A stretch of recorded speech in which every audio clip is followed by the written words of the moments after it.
अम्बानी चाचा ये बतावा खाना पीना में का बनाए रहे? कितना आइटम? 6000 आइटम।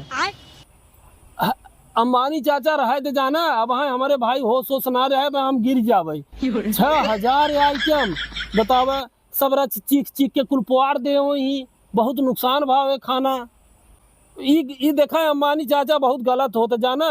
रिचार्ज बढ़ाए जाता है एक घरे में 10-10 सिम चलावे वाले हैं सब 300-300 रुपया दे तो बतावा 10-3000 तुम महीना छब्बा एक घरे में है। अरबों खरबों रुपया कमाते है का करबा रुपये वाले के इतना।